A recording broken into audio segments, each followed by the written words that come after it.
خب درود با عاشقایی که از سلسله ویدیوهای با نام وطن دیگر میبینند و این هم یکی از خیابان‌های شهر دوشنبه خطا نکنم کوچه تهران است و یک موضوعی که بسیار برای من جالب است که اطراف همین بینای ساختمانی که بینای پارلمان رفته ایستاده است گرد به گرد در یگان جا نوشته و یا تابلو با زبان تاجیکی ما نمی‌آوریم متاسفانه نمیدونم برای چی.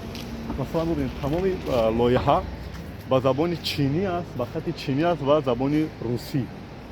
یعنی در کشوری در تاجیکستان بینای پارلمان شد یک نمیدونم ما میدونیم که با مبلغ گذاری چین ساخته میشد ولی چرا با زبان تاجیکی با خط تاجیکی یگان جمله نیست ولی حرف کریلی از ما است ولی زبان تاجیکی نیست تماما.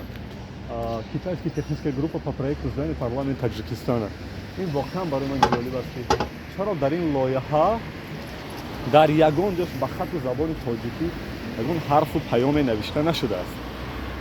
خب در برابری که ما در سلسله ویدیوهای وطن دیگر فقط از آبادی و پیشرفت میگوییم و واقعا این بنا را ساختنش با هر قرض و مبلغی که باشد با مبلغ گذاری چین ساخته میشد و بگیم که واقعا آباد میشد در گوشه دیار، خواهش میکنم از مسئولین در همون لایحه در همون شرطنامه ها من بعد جا کنن، چون اطراف همین بنا کلا هر اعلان و آویزه‌ای که هست در مورد ساختمان همین بینای پارلمان همش با زبان چینی و با زبان روسی است. اینجا تاجیکستان است و برای که این زبان دولتی شود در سال 1989 ملت جانبازی کرده است. وطن دیگر است و ارزش دوست داشتن دارد.